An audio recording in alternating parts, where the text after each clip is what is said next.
Welcome to one of the most important IEEE Santa Clara Valley meetings in my time, and I've been here for 54 years. This is a conversation with the IEEE President and the IEEE Region 6 President-elect. We are so fortunate to have these two senior officers with us tonight. In my 56 years of IEEE membership, I've had the occasion to work with many high-profile senior volunteer officers. I have only 3 heroes. 2 of them are here. Tom Coughlin and Joseph Wei, the most dedicated, conscientious, committed IEEE volunteers that I'm aware of. My other hero, by the way, is a professor in Milan, Italy, Maurizio Ticina, former president of IEEE Communications Society. Let me first start out with an icebreaker, as my friend Eric suggested, as we haven't had live meetings very often. This is my first live meeting in the last 4 years and 1 month. Today's opening day in baseball. I want to tell you a little story. In 1961, I played hooky from high school to attend opening day at Yankee Stadium. I lived in Manhattan. I was a big Yankees fan. And when I got home, my mother and father found out about that, and they really scolded me. And I was really feeling bad. I hope after this meeting you're not going to scold me and I don't feel bad. Okay, so before we get started with, I think we're going to have some slide presentation from Joseph.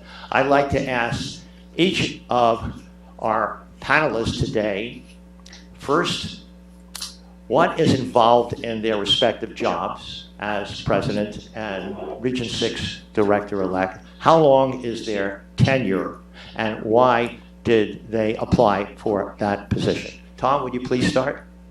Okay, so I am currently the president and CEO of the IEEE, which most of you know is the world's largest technical professional organization in the world. And I was elected as the president-elect. IEEE is kind of complicated. I was elected as president-elect in 2022. So then I became the president-elect in 2022. So I was president-elect in 2022. In 2023, I was president-elect. And this year I'm the president. Next year I'll be the past president. And next year Kathleen Kramer will be the president. She's the president-elect right now. And she's also from California. So something you should know, we're taking over. Anyway, but so this position, you actually are the CEO of the organization. So, but we also have an executive director. IEEE is, before it got the February haircut, we were over 470,000. Over 470,000 members in over 190 countries. There's about 1,200 employees of IEEE. Some of them are in New Jersey, which is kind of the headquarters, and then there's a number of them in other places around the world. And so my things I do. What are your responsibilities? Yeah. What's expected of you? What are your deliverables? A bunch of stuff. For one thing, I'm the chairman of the board of the IEEE. And we have a really big board. It's like over 30 members of our board. Wow. Yeah, because we have all these different organizational units. IEEE is like an onion. It's got a lot of layers. And many of them are represented inside of our board. So I'm the chairman of the board. And we have to come up with the agenda. We have to run the meeting. And see, I'm also supposed to give out medals, so various IEEE awards. So earlier this week, I was at the Optical Fiber Conference, OFC, down in San Diego, giving out a medal, Photonic Society medal there. And but in May, the beginning of May in Boston, we're going to have a big IEEE honor ceremony there, where we give a lot of the big medals out. So I will be there. Kathleen will be there. We'll be on stage helping to give these medals out. Also, there's a lot of travel involved, going to IEEE meetings, and doing other things as well as you're expected to do. Plus, I'm probably doing a bit more just because I wanted to really get a chance to go out and talk to people. And you'll see when it get into my priorities, one of the reasons why. You know, one of the things that you should all know is that the real work of IEEE is done by volunteers. That's true. I'm not paid for this. Even though there is You're a volunteer. I'm a volunteer. a very high paid staff with a lot of fringe benefits. Now, Tom's traveling all over the world. He spends a tremendous amount of time on IEEE volunteer work and has for decades in various positions, but now even more as president. And he doesn't get paid a single dime. Okay, why'd you take that job considering there's so much work and no pay? Is it any fun? Good question.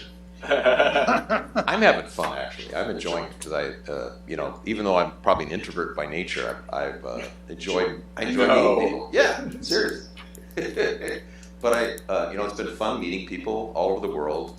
About 2 weeks ago, I was in 3 continents, 4 countries, 6 cities in 1.5 weeks. So at least you're chalking up frequent flyer miles. I'll make my 2 million miles with United this year, I think. Wow. You get to be platinum for life, apparently. Okay, thank you very much, Tom. Now, Joseph, what's your job as Region 6 Director-elect, and explain how long that will be and when you'll become the official current Region 6 Director. All right. IEEE divided the world into 10 regions. Region 1 to 6 is East Coast to the West Coast. So I represent basically the state of Utah all the way out to Hawaii, including Alaska.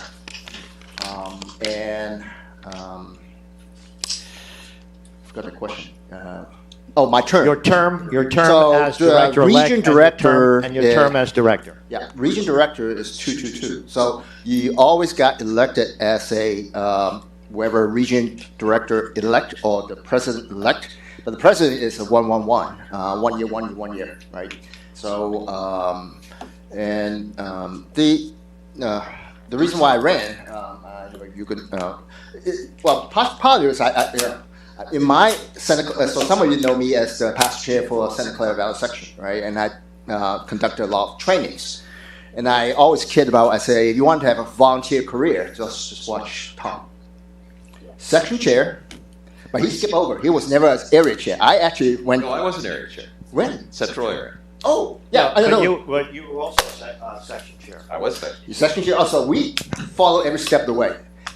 So, section, central area, which includes basically Santa Clara Valley, and then Region 6 Director, and then IEEE USA President, and then IEEE USA. So, IEEE President. So, you can have a progression, but after IEEE President, I think that's it. That's the highest. Yeah, you have to work your way up. Yeah, I was just going to say. That's what it sounds like. This sounds like campaign stuff. Yeah, but Tom started much earlier. I started late, so I'm not sure if I can actually have that much time left to donate to help with some of these positions. But When I understand it, you are going to help implement and execute Tom's strategic plan for the Region 6 area. well, that's what all the region directors are supposed to do. Right. But right now, That's what you're committed to do, right? And working with Tom and the other senior officers to get the job done in a timely manner. that's what we're aiming to do. So But it's not just me. But he's still an elect. He's not the actual. Yeah, so I'm an elect, but Tom, actually, I learned from actually many past people is, even though I'm not a voting member, so until I become the Region 6 director, I don't have a vote, but I get invited to all the board meetings to observe. And that's why it's always elect, and then you have the president or Is the your term region- 1 year or 2 years? 2 years. Okay, so So that's you have 2 years to learn. He has a 2-year term, but Tom only has a 1-year term. We're going to talk about the problem of transition later. Yeah. Okay, why'd you take the job? Why did you apply for that job since it's a lot of... Well, I thought I told people that follow Tom's career, they'll have to follow Tom. Oh, you want to follow Tom? Okay. Let him down a bad path. Yeah, so basically, I think at the Santa Clara section, I think some of the people said, no, some of the things I want to take up, especially like the U.S. membership, I think that is a really critical part that we've been losing the U.S. membership. The growth part that Tom talked about, the 407,000, most of it, that growth is in Asia and in Europe. Right. Yeah, Region 8 is Region Europe 8. and Africa, and then Asia is 10, Region 10. Yeah, and Region 10 is now so big, they actually split it up into two regions, basically Asia Pacific and Southern Asia Pacific, right? Something like that. Okay, we'll talk. Well, sit down, please. We're going to talk about I'm in charge here. We're going to talk about the challenge of growing membership, which is a good lead-in to my poll. How many people in the audience here are IEEE members? How many people were IEEE members but are no longer IEEE members? How many people have at one time or another thought of becoming IEEE members? Interesting. Okay. Well, one or two. All right, that's good to know. So just for clarification, the IEEE volunteer structure is, for each section, involves two types of reporting. The chapter chairs all report to the IEEE section executive committee, but they also report to their own society chapters. So, for example, I was ComSoc SEV chapter chair 5 times, and I reported to both the president of ComSoc and the chairman of the SEV section during that time. So that's just for clarification. And with that, we can start the presentation. Are you going to present your slides now? Or do you I want think to we should acknowledge the supporting groups first. That's the next slide. Okay.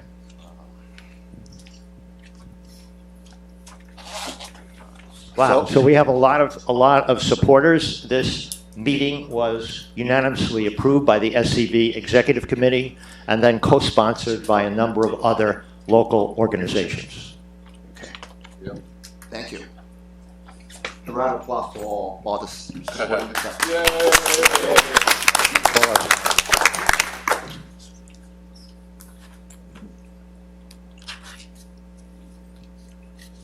All right. Just a quick few slides. So that's kind of my background. I'm not going to drill on it. So a lot of us have many years of volunteering experience. Usually it's slowly progressing upwards, and then you get to see at the Region 6 level. I often get reminded, just because I reside in Santa Clara, I have to also watch out for the other smaller chapters, smaller sections in Utah and other places. Well, by the way, we were both involved in the local, formerly Consumer Electronics Society, now Consumer Technology Society also, Joseph and I. And it was very vibrant. They used to hold the meetings at NVIDIA in Santa Clara. I enjoyed going to them. So when I ran for Region 6 Director-elect, there's a website, the link below, and I highlighted 3 priorities that I'd like to focus on, which is energize Region 6 volunteers. Without volunteers, I really think that even though we have 1,200 staff, we have about 4,500 really active volunteers. So the volunteer pool is much bigger than even full-time staff members. And then because we are volunteers, a lot of times we come up with good ideas, but sometimes we don't have a chance to share which group is doing have some way. So that's how actually I got involved with the section was when I was a consumer technology chair. People say, you're brand new, you know, how do you run better chapters? And one of the model I looked after was ComSoc, because ComSoc was very active. So she's like, come to the XCOM meeting and see the other chapters report, and then you can learn from others. So that, I think that's a very important thing. Thanks. I revived ComSoc when I rejoined. I was the chapter chair in 1978, 79, and then several decades later, I joined as program chair in 2006. And then the third bullet about increasing collaboration opportunity with the industry professionals and in Region 6 by aligning our values. Because I think it's important to understand,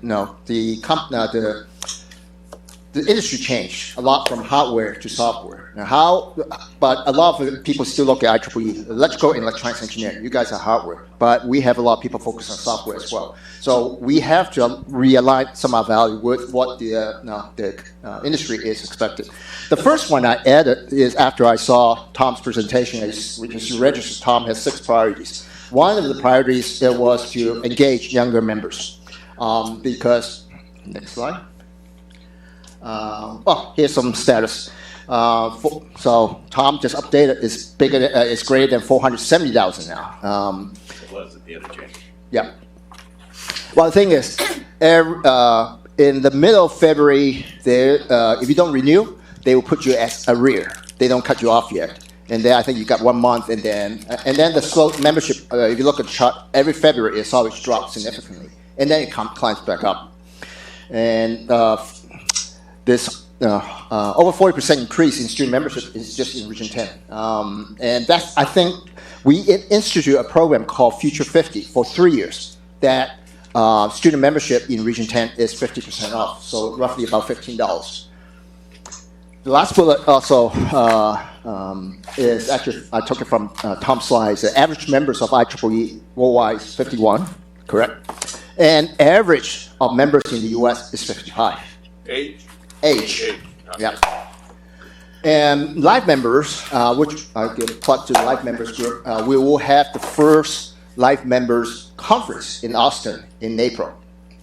And that is one of the affinity group that's growing double digit now to over 37,000, because everybody's living longer. If you are a life member over 65 to 35 years, every year you still have to renew, but if you renew, there's no cost, and you just keep that number just keeps growing. So let me just interject with a very brief clarification.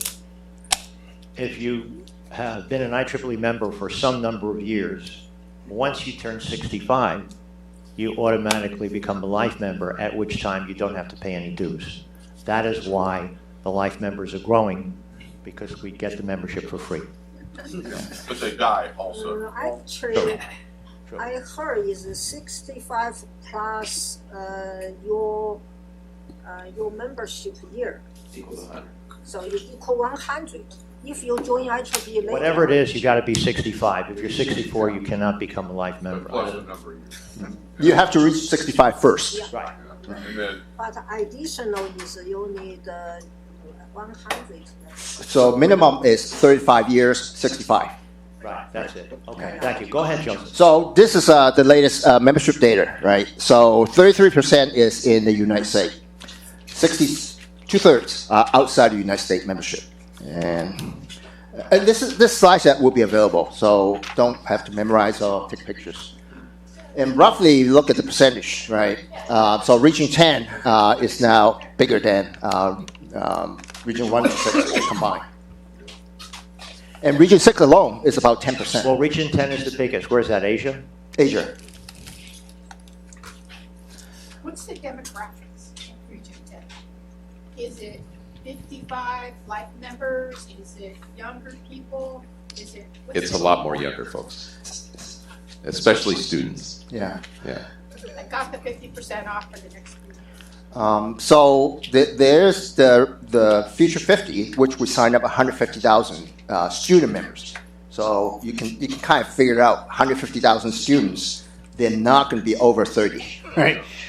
That's why the average worldwide age for average age for IEEE member worldwide is 51, but in the U.S. it's 55. Oh, I skipped over. So Dan Donahoe, who's a life member in Utah, is past Utah chair, shared with me. This is a survey done in 2016 of the category of jobs that people held as IEEE members. Now the thing is, we have a lot of jobs today by Google, Meta, Uber, Airbnb in using software, SaaS. How do they fit into this whole set of definitions, right, of jobs that IEEE member held? The retention rate is very important to know. That's why I think only the set, I cannot quote me, but Chris Verma, who you know, he's also a life member that helped me to get my senior member maybe 15 years ago. So you need to have 3 references as senior members or above to support your application. And when you're a brand new member, you don't know anybody, but Chris actually helped to find other members. So once we become senior member, we feel, wow, we are a little bit more. Can everyone see what stands out like a sore thumb Yeah. in this retention rate table? Honorary. No. Student membership retention is only 24%. Yeah, way Yeah. low. We'll talk about that later. Yeah. That's a forward reference to our conversation. So that part of the discussion, I think Alan's going to bring up.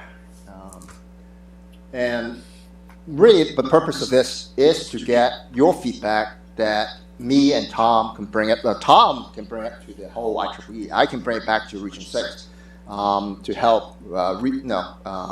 If we need to reprioritize or relook at certain improvement that we need to make to mainly is increase the membership in the United States. So, Yeah, and also locally in this section, we've lost a lot of members, and we used to be the biggest section in the world, and now, what are we, Joseph? SCV, what is it? Fourth. We used to be So, number one, now we're number 4. Yeah, so China, one section in China, one section in India, and then the third one is the combined section of UK and Ireland. So there's an opportunity because they said 13,000. That was what the Santa Clara Valley section membership back when it was 2018, 2016. Yeah. So we have about 3,000 members in Oakland East Bay, another 2,000 in San Francisco, combining with our 9,000. If we form we already have the San Francisco Bay Area Council. So if we do the same thing, the Ireland and UK section combined together, we could be back to number 3. Well, all right. Is there a good reason to do that? No. No? I don't think so. Okay, thank you very much, Joseph. Now, let's get down to the crux of the meeting, our conversation, with my brief introduction. So would you like me to talk about things I want to do? Yes, I'm going to. A very, very brief introduction that it's well recognized that IEEE has lots of problems. We already know that membership retention is decreasing, that in particular student members don't become full members, that conferences and journals have lost their cachet. Some say that there's no reason to go to an IEEE conference or read an IEEE journal because it doesn't have practical value. So we can go on and on and on, but instead of complaining about all of these things, the purpose of this meeting is to revitalize IEEE and to resolve some of these problems that we're only all too well aware of. And this is what we're going to discuss today in the order that the two panelists have suggested. So our first item is to attract and maintain IEEE members, and that in particular is to motivate student members to become full IEEE members. How can we do that? Tom, why don't you start off? Sure. Well, actually, so just a quick idea of some of the things I think we need to be doing is, and Joseph brought in some of the numbers in there. We actually have, or at least at the end of January, when we had over 470,000 members overall, we had 180,000 student members. A lot of them were in Region 10, probably the majority. You know, some in Region 8. Maybe we had like that 20, 30,000 in the U.S. But our retention rate, especially the conversion rate of student members to higher grade members, is about 15%. And then we lose about 40% of them every year for the next few years. So that's why the average age is 51 worldwide, and the average of the higher grade members without graduate students, and it's 55 in the U.S. And I heard a scary number at the last board meeting. If you throw in the life members, it's like 58. So all you young folks, we need you. And that's my single biggest priority, is to get younger people engaged in finding value in the IEEE. We need you to be the future leaders to help us to pursue our mission of advancing technology for the benefit of humanity. So that's my highest priority. The second priority, and I think it's related, is stronger engagement with industry and those involved in the practical applications of technology, because that's where most of our students go. Don't those two go together, Tom? No, they do go together, absolutely. Yeah, because that's where most of the students end up working. So, what was your original question on that one? The original question is to attract and maintain IEEE members, and in particular, to get younger members to be promoted to regular members. Yes. What is a regular member called? Let me tell you why you want to do that. So, I originally joined IEEE to get a discount to go to an IEEE conference back when I was in graduate school. I did it for life insurance. Yeah. Oh, life insurance later on. That's a Yeah. good one. So, so it can be transactional, and it kind of depends on what's going on in your life. But the thing is that if you're like most people today, you're going to be working in a lot of companies, okay? And you may make contacts there, but the contacts you can make at IEEE can span continents, and things you don't know, they know. That's one of the biggest values to me, is that I've met people from all over the world who know things I don't know, And it also, if you be a volunteer leader in particular, you get to learn cool stuff that helps you in your career or even in your life. Like, how can you get people that are not getting paid to do things? I mean, if you could do that, that's a good skill, That's a good skill. It's like, if you have that with your family, it's like awesome, stuff. So, so there's, and you learn how to communicate, how to talk to people, how to write stuff, because that's what IEEE does, a lot of that. And the leadership skills, I just think, are just, the more you engage with it, the more value you get out of it. That's my general impression. So that is one of the single biggest thing I think you can get out of it, is engaging with it, as you can, depending on where you are in your life and what's going on. But keeping us in mind, keeping us in your heart, that we can provide value with you, and we are a community of people, dedicated to technology and advancing it for the pursuit of for the benefit of humanity. So that's kind of initial pitch. Thank you very much. Let's have Joseph add to that. What's your opinion and take? How can it attract and maintain IEEE members, particularly younger members, to regular IEEE members? So I, just like him and some of the other members I've talked to, I did the same thing. I was a student member, graduate. I got my job, I'm busy, so I never renewed my membership for 8 years until I got married and got a house. Insurance. Life insurance. That's it. It was a fringe benefit rather than some advancement, at the time, I worked of your career. Yeah, I worked for a very big computer company. Some of you young guys will never know, right? It's called Digital Equipment Corporation. At one point, it's the number 2 largest computer.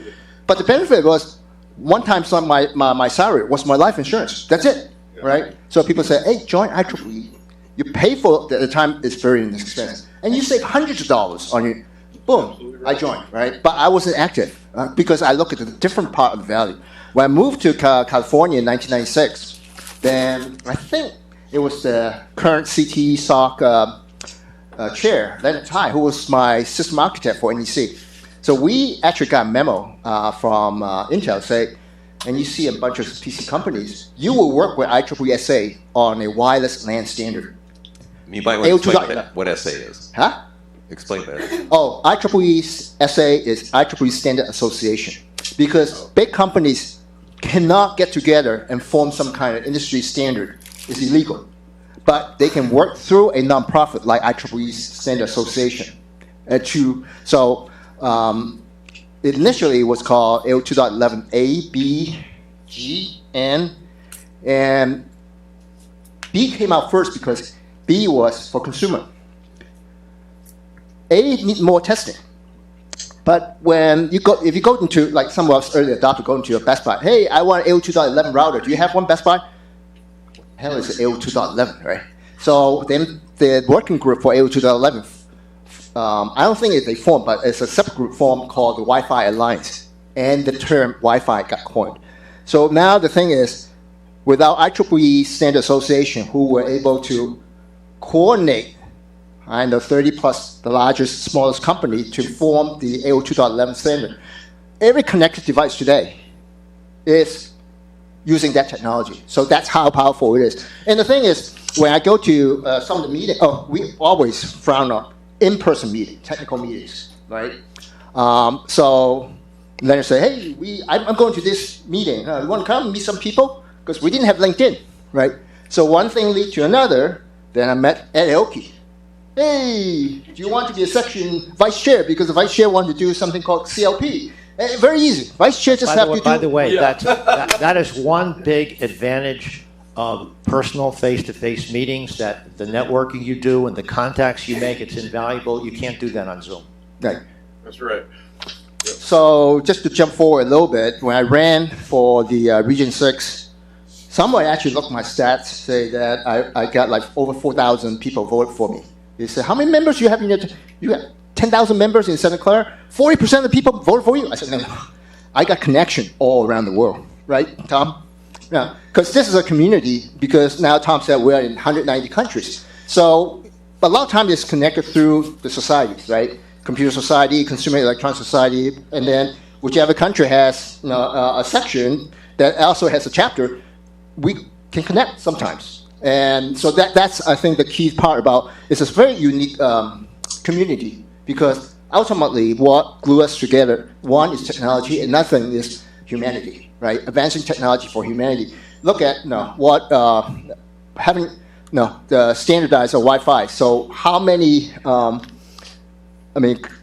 disaster recovery or other types of situations leveraging the technology that was standardized by IEEE to help the humanity. So once a year, we now we've been having this conference called Global Humanitarian Technology Conference that used to bounce between Seattle and San Jose.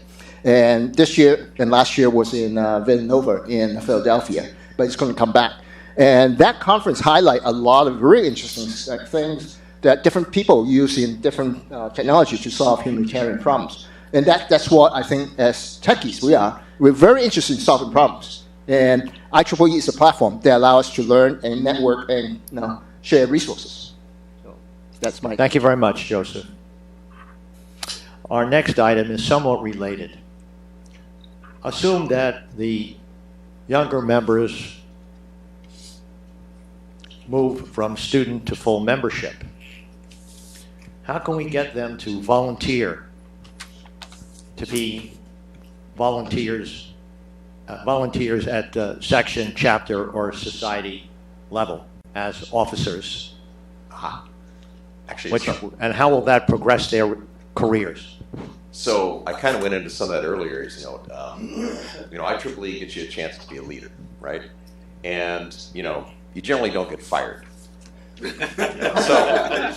yeah. So if you do something really bad, you learn from it, and that's a real good skill. It's another thing too, which I think is kind of cool. What I call borrowed authority. So as a leader in IEEE, you can, for instance, get a hold of someone you've always wanted to meet and hear from, and ask them to give a talk, for example. That's pretty cool.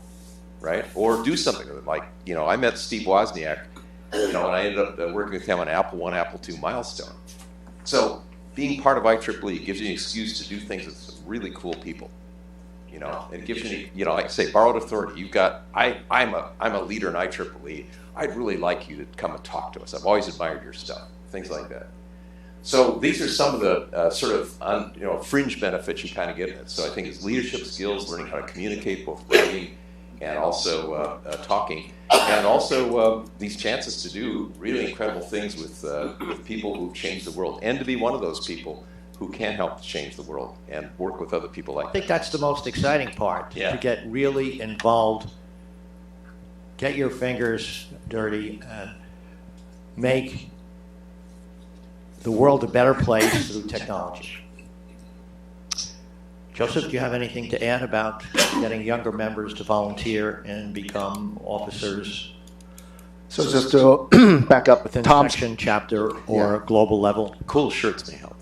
Yeah, so Tom always have this initiative about the tie-dye shirts, Hawaiian shirts. So you can get a wardrobe of IEEE shirts and jackets that you can never run out. Socks. Just to follow up on Tom, we had a Tim Warboy. I don't know how many people still remember him. Right? He. So we have an affinity group called Young Professional. That means within 15 years you graduate from your university, you are classified as a young professional. So he chaired the Santa Clara Valley section, Young Professional Group.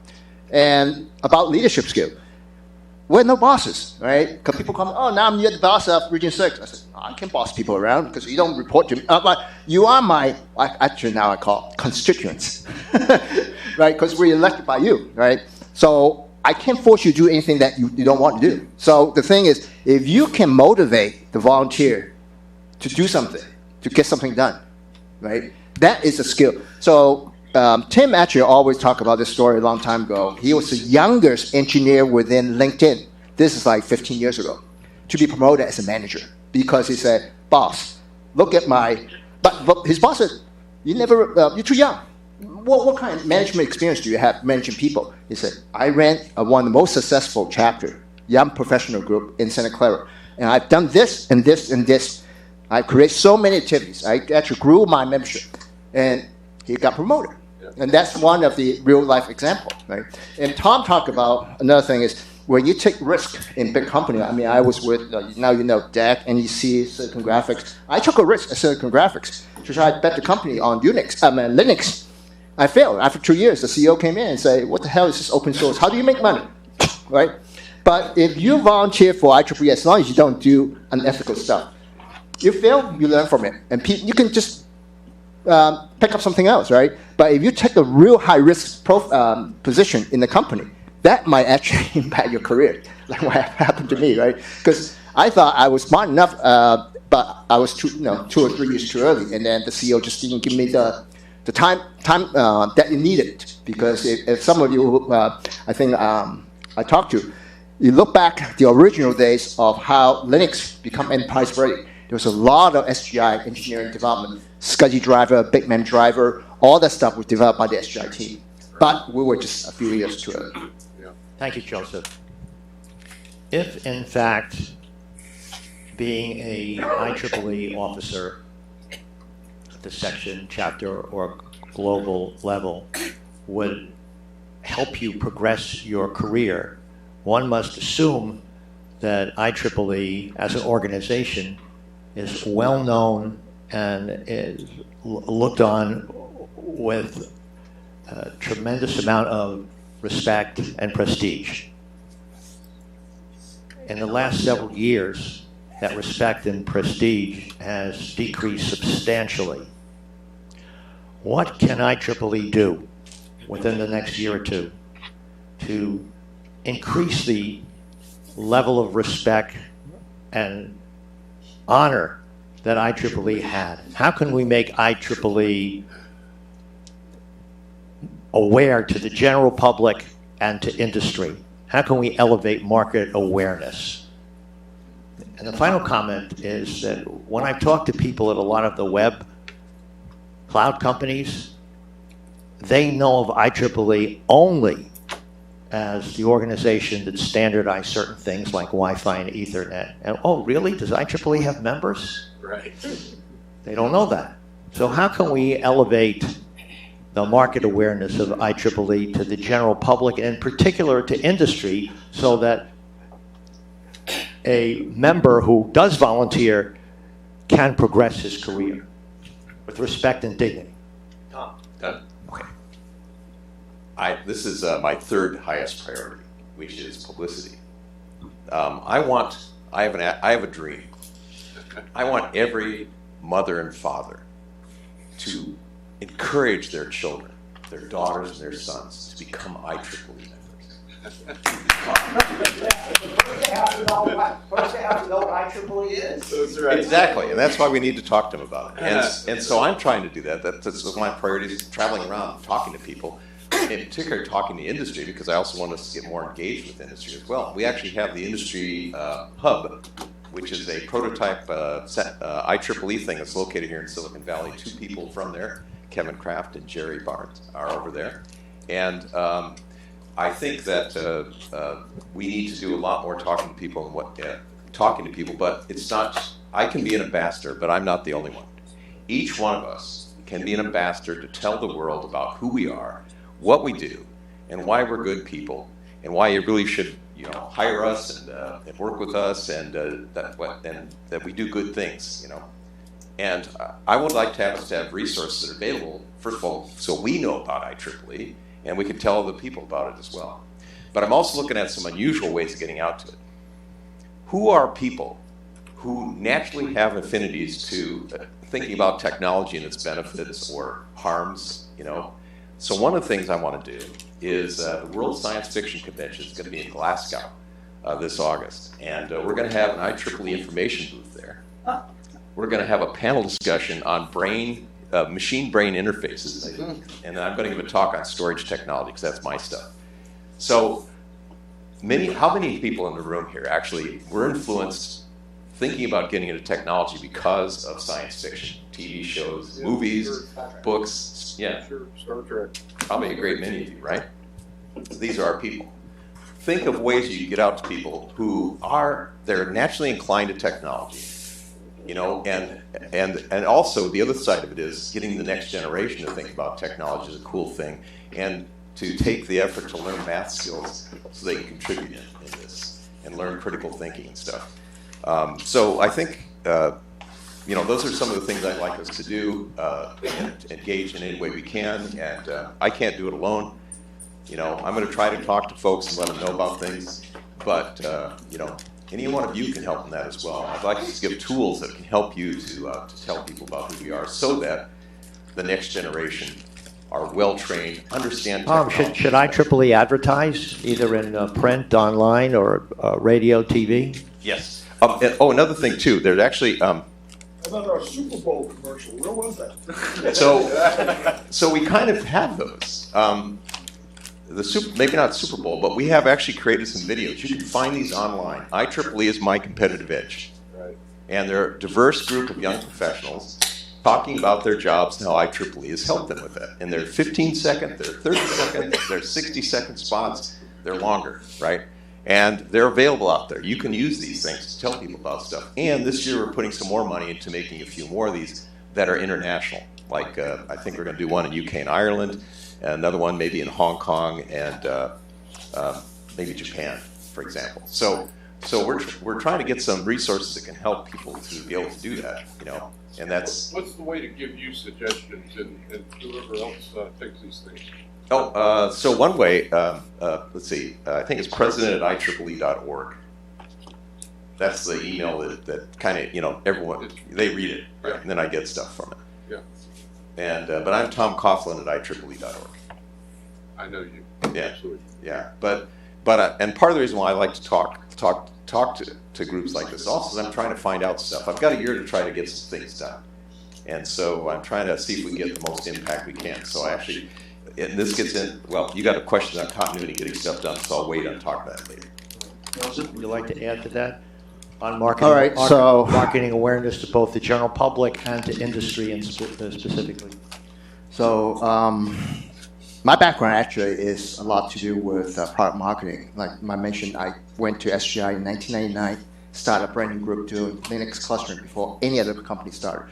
So I think my personal view, this is my personal view, IEEE is a great organization with many different technology focus.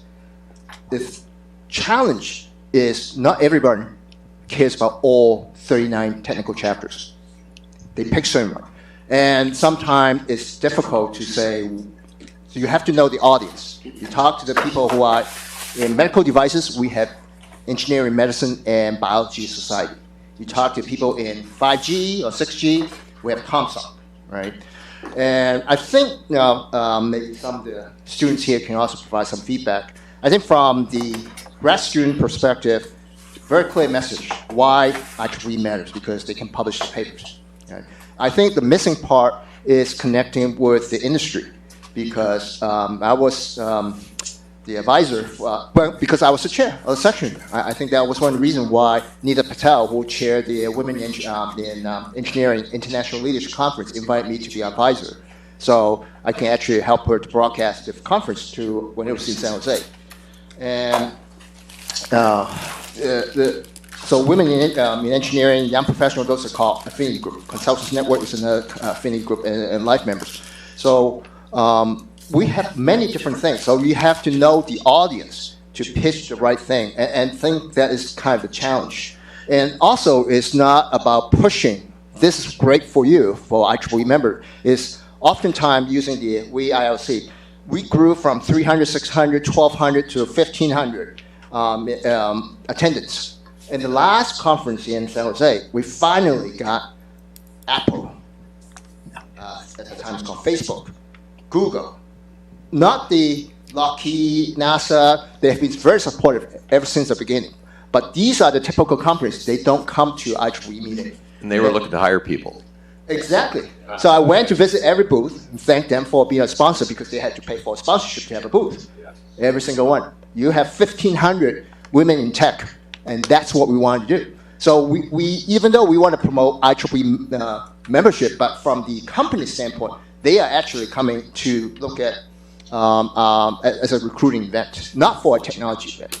So I think that is my personal view about maybe better training for the everyone can be ambassador, right? Because Tom and I have volunteered in all different roles. So now we kind of know. The first thing we set out is understand the audience, and then we steer our pitch to what we kind of know what they're interested in, because there's just too many things to talk about. All the different benefits of IEEE. Let's explore that, because you just hit on a hot button for me. I remember being part of various standards and forums organizations. ATM Forum comes to mind, where market awareness was achieved through ambassadors who would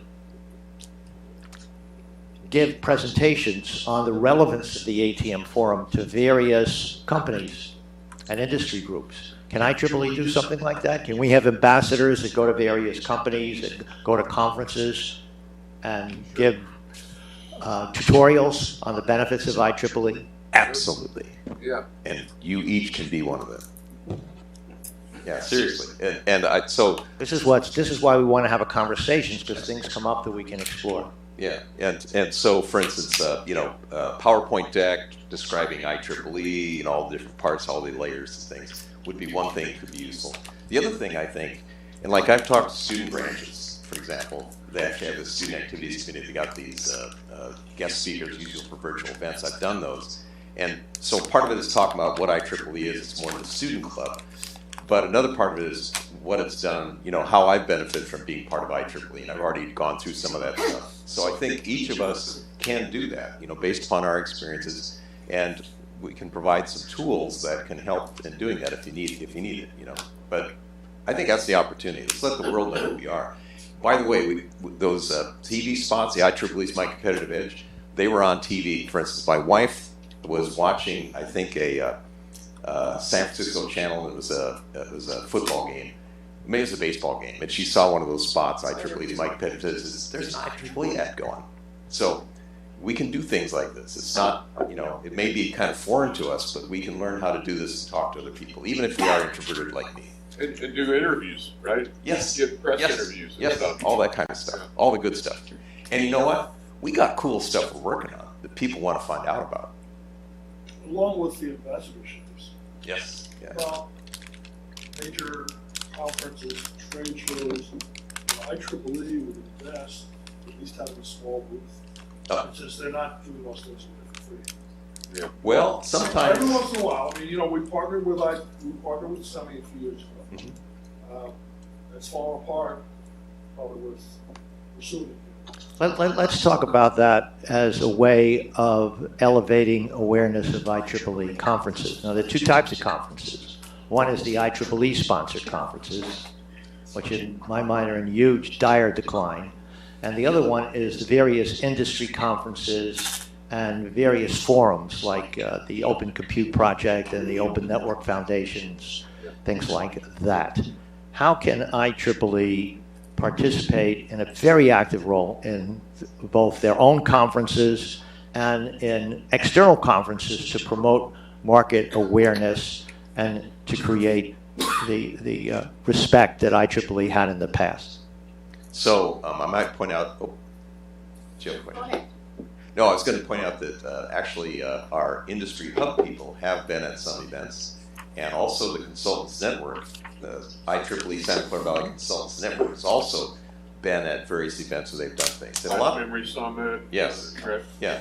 Well, DesignCon, Yeah. more recently, So those are, I think, really good opportunities for us to get out and talk to, again, more of our people, people that are interested in technology. So I think it's a very great idea. By the way, they would oftentimes like our people to come to their events. So sometimes you might be able to do a deal like a discount for registering for something in exchange for a booth, for example. We've done that.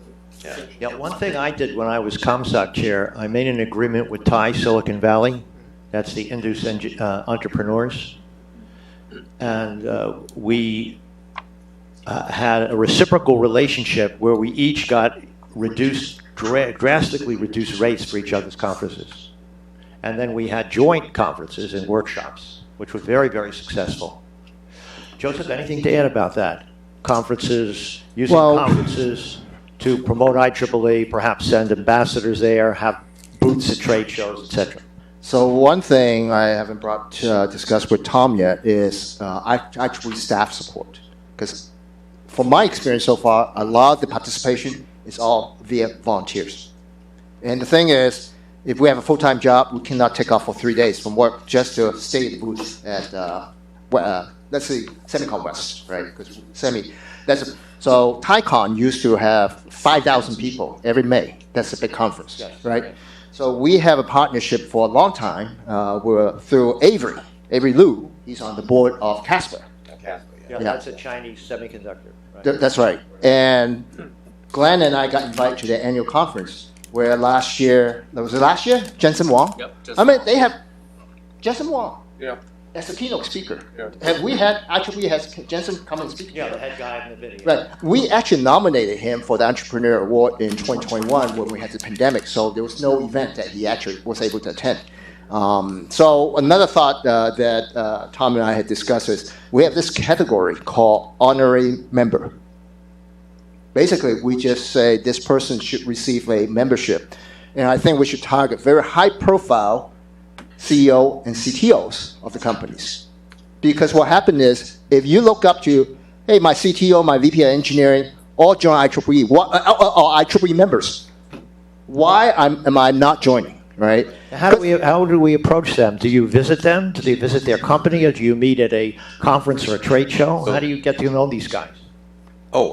You mean, well, first of all, with regard to the honorary membership, we have to get a hold of the awards committee on that. Yeah. And I have talked to them about that. I mentioned Jensen in particular. Saying that we need to approach the CTOs and the movers and shakers. Oh, we do. How do we do that?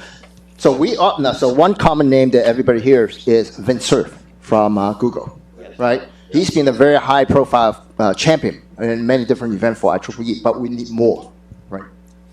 And that's one of the things I'm trying to do is to talk. Well, in fact, Kevin over there, he's helped on a bit of that, but talking to high-level people at companies. So far, I've talked to Samsung, Intel, locally.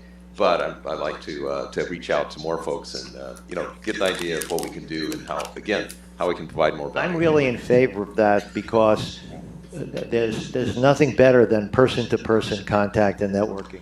Yeah. So I also said now Tom is here because if you look at the past 5 presidents of IEEE, they are on the East Coast, right? Travel schedule becomes challenging.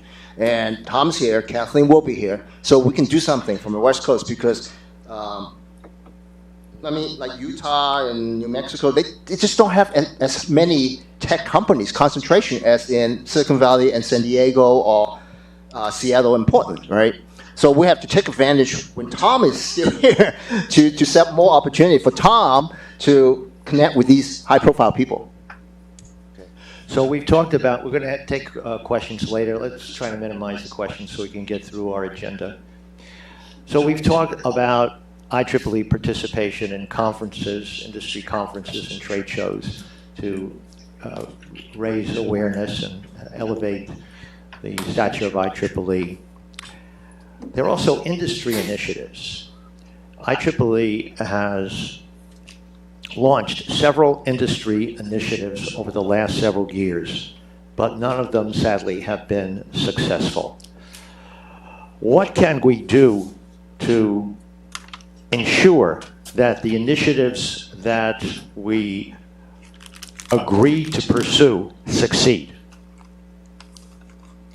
And one in particular that I brought to the attention of our colleagues here is to reduce the energy consumption of electronic equipment, particularly in the data centers, which have compute servers processing large language models for generative AI.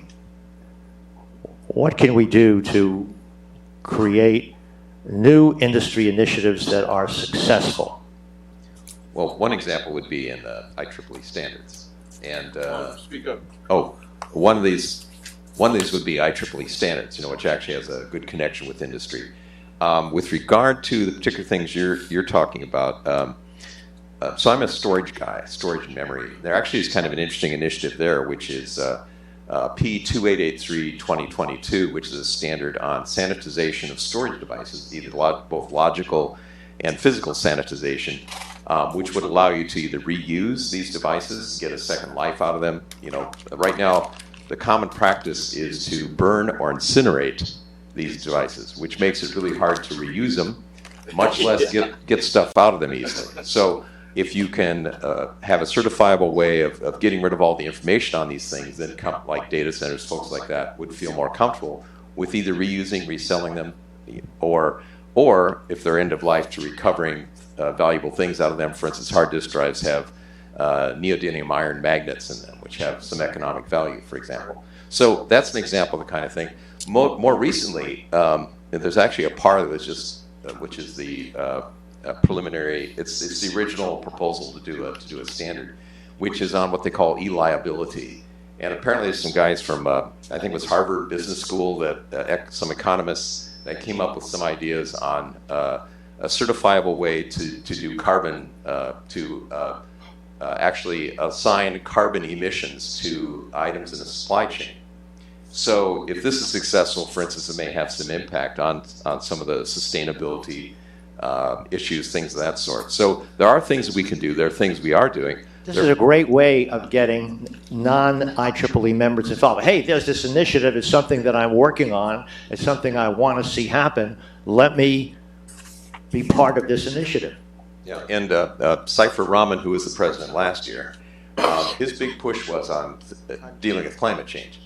And so we're continuing to have in our Strategy and Alignment Committee a continuation of that activity, which covers other things besides these standard things, these standard activities. So, we're trying to do some things in those areas last year, and continuing this year is trying to do publicity around.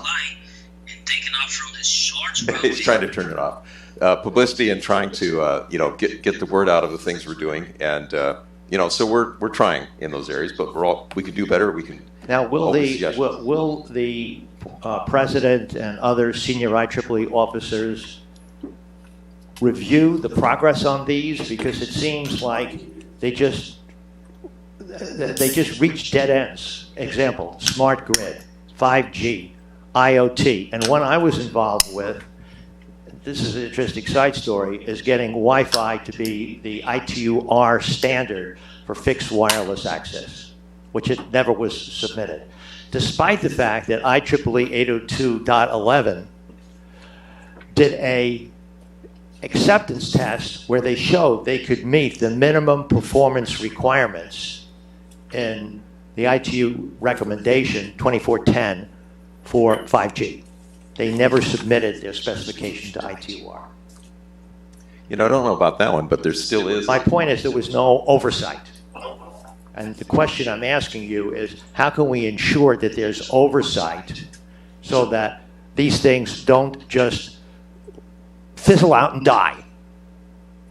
Right? Whatever initiative we have needs to have some committee checking to see, hey, are you really progressing? If you're not progressing, just kill it.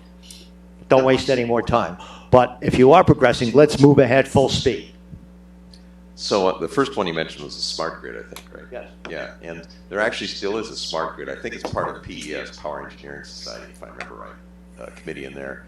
And there's a lot of stuff that's happened in terms of energy distribution and management, particularly when you get in renewable energy sources. How do you deal with that? Microgrids, things of that sort. So I think there's activities that have gone on. Well, if that's still relevant, smart grid, how can we accelerate it? How can we accelerate that initiative? What will you do as president or delegate to someone to review these various IEEE initiatives, projects, and make sure, cull them so that we only pick those that we think can be successful? Well, first of all, IEEE has many layers, and the particular thing you're talking about is probably going to be happening in another part, a particular part of IEEE, probably related to Power and Engineering Society in particular on that particular topic. So So can you then delegate to the chairperson or president of power engineering, hey, we want to see this thing move forward? Yeah, yes, you can. I mean, that's the thing. Personally, I don't see any tangible results for any of these IEEE initiatives for the last 10 years. Okay. So There are results there on the subsurface. Let me They're try all to help the subsurface. Tom out a little bit. Please. Right. My observation now that I've sat on board 4 board meetings for a year and 15 months now.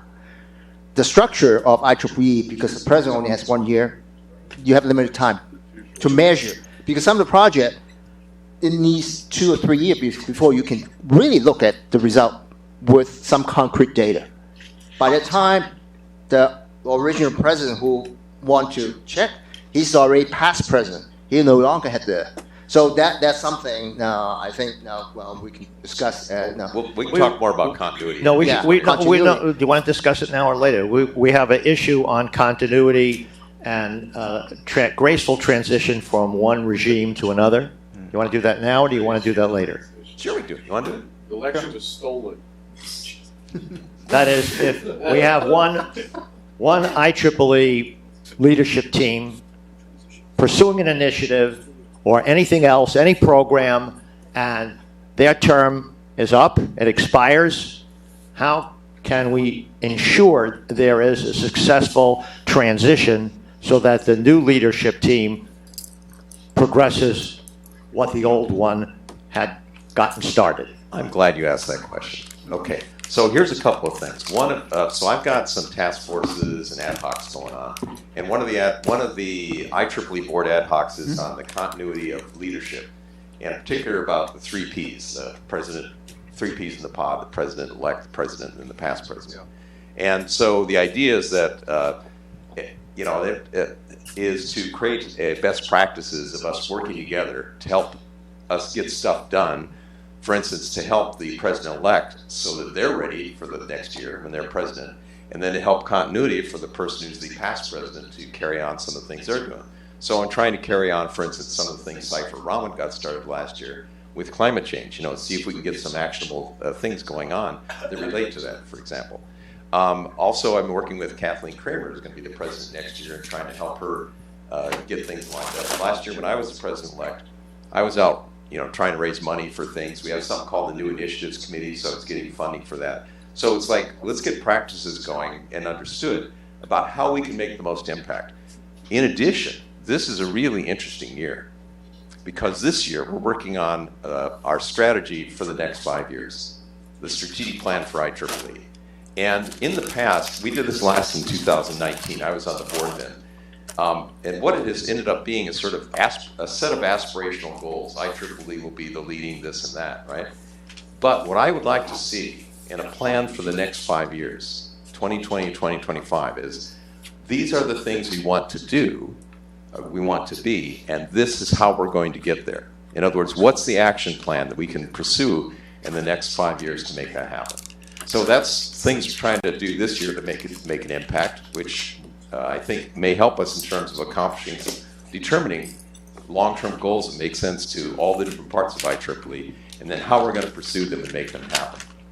So that's I don't know if that takes care of all the issues, but it's trying to create something where we can work together over a longer-term period of time to really make impact. And by the way, a couple more of the things I've got going on is we're looking, first of all, IEEE looking at new products and services to help us be able to fund and pursue our mission. In particular, applying artificial intelligence and algorithms to IEEE content to create new products and services. Another one we've got going on, just because we have so many academics in the IEEE, is what is the future of education? And what can we do to reduce the cost of education? I had a couple of kids who I put through college not that long ago, and it's darned expensive. What can we do with technology to create what education should be in the future and to educate people for what they need to do in the future? When working with artificial intelligence, working in outer space, maybe telepresence, working in virtual as well as physical reality. And it's not only that, but education cannot just be something that you get your degree and you're done. It's going to be a continuing process because things are changing so fast and going to change even faster in the future. we have a lot of educators in the IEEE. We need to be involved in doing this. So I've got a task force out of our educational activities board and a bunch of other parts of IEEE that's working on that. So those are a couple other things I'm trying to get done this year, or at least get started. Thank you. Great answer, Tom. Joseph, anything to add on transition? Leadership transition, making sure that projects and initiatives are progressed? Yeah. So Tom and I still very active with Consumer Technology Society as a member. So as every one member, you can hold people who are at the leadership position because they change over time. But remind them, whoever promised they're going to start something doing fishing at this time, what's the status, right? Because the fundamental is the structure with IEEE. Like I said, sometimes it's 3 years. You already will be past your past president term, and you have no more influence on the current president or the president-elect anymore, right? So it's important to hold. I know your frustration, right? You have so many initiatives coming out, and it seems like no real progress. But the thing is, sometimes the progress takes time to measure. Let me just start with the two problems that I see. One is that there is no culling process. There's no evaluation to say, hey, this initiative isn't going anywhere, we should kill it. It just keeps going on and on, and then it just fizzles out. That is a fair issue. That is a fair And then issue. the other one is the one that looks like it's successful doesn't get the industry push that it really needs. They maybe need more resources. They need more help. I tried best I can with my team to get IEEE 802.11ax as submitted to ITUR Working Party 5D as the 5G fixed wireless access standard, but it fell on deaf ears.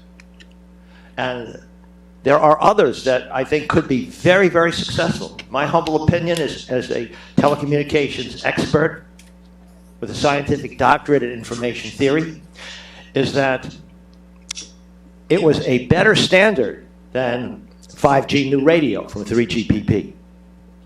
But it was never submitted. It can be frustrating. But the thing is, there are companies who are on that committee.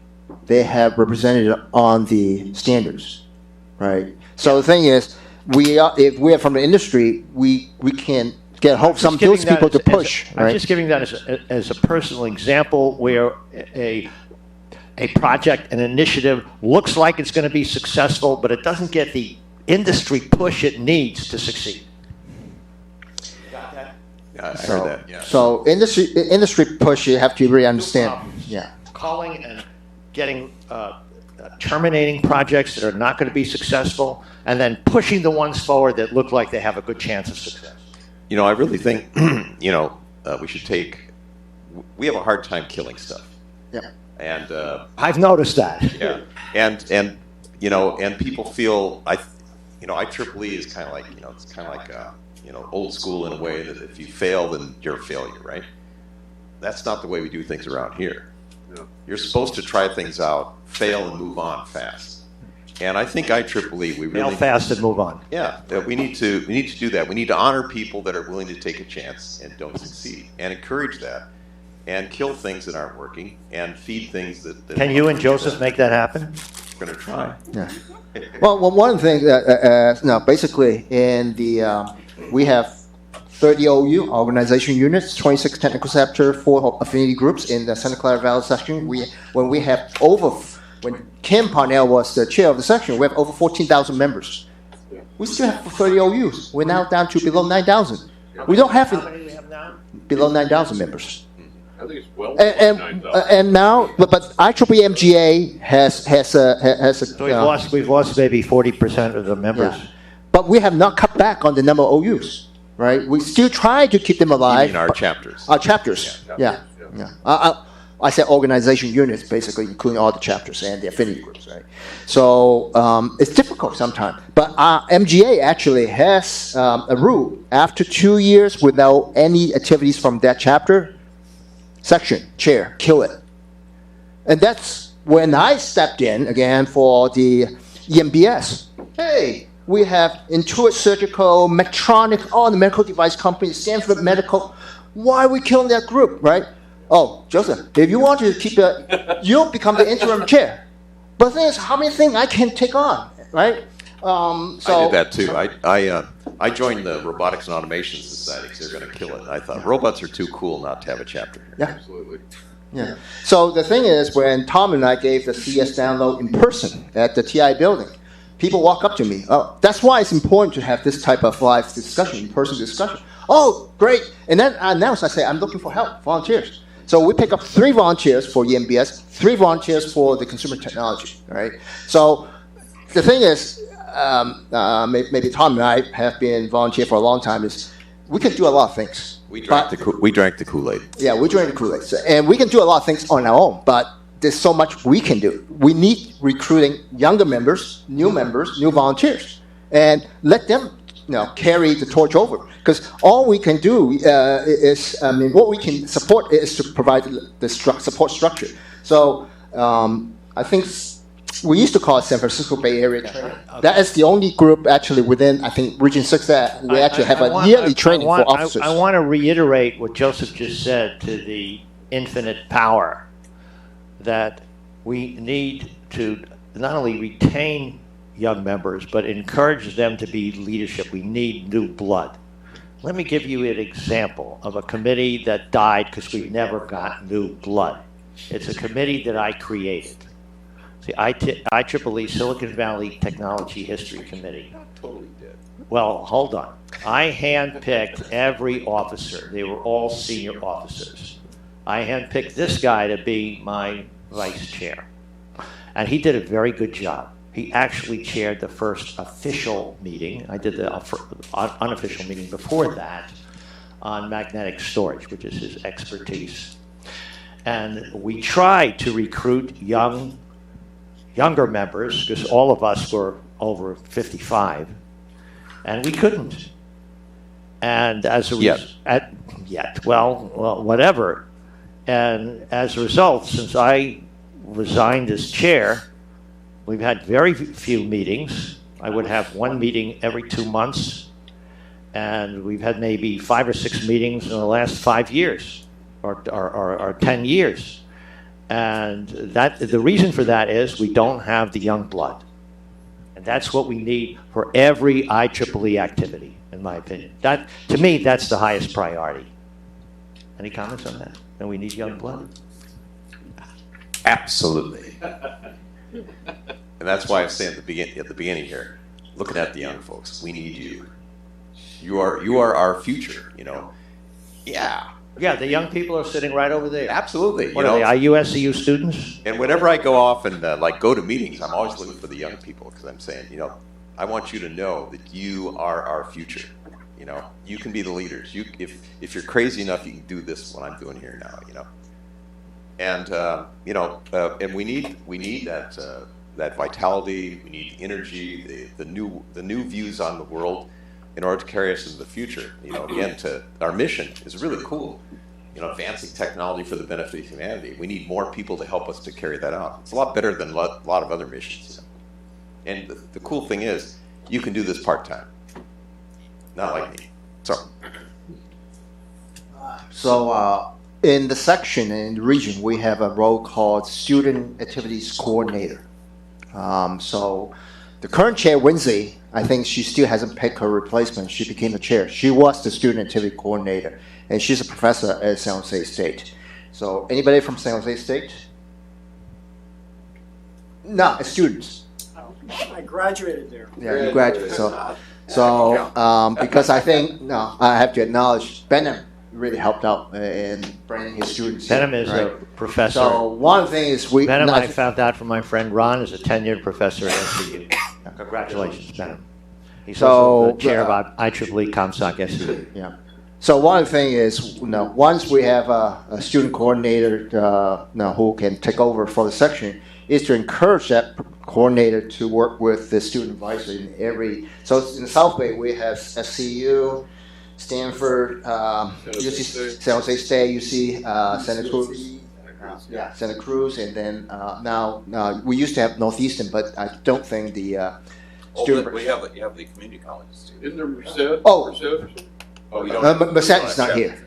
Yeah. So, another thing is we have a lot like Olam College in East Bay, right? So we're talking.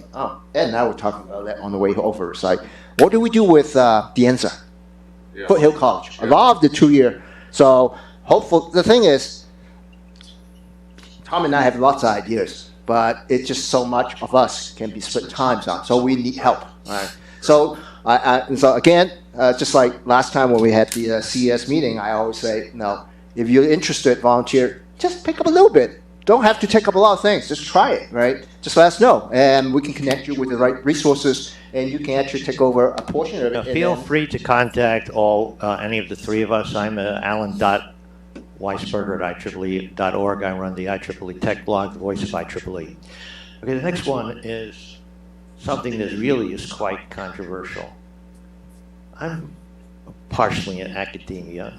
I was an adjunct professor at Santa Clara University for 17 years. I'm currently an SCU School of Engineering research scholar, and I've noted that IEEE has been hijacked by academia, that the conferences and the journals have academic papers by university professors and their students which have little or no practical value. How can we get industry involved? Industry that maybe is not IEEE members, but would like to participate in IEEE conferences, both at the local level, at the national and global level, and contribute to IEEE journals and magazines. How can we do that? There's an imbalance now. Academia is in charge and industry is been pushed aside. How can we get industry more involved in IEEE in every phase of our activities? That is a very important one, and I said I think that's also key to keep more young folks engaged in. Yeah. Absolutely. Go ahead. So You're going to go, and then he's going to go on this one. yeah, so part of it is talking to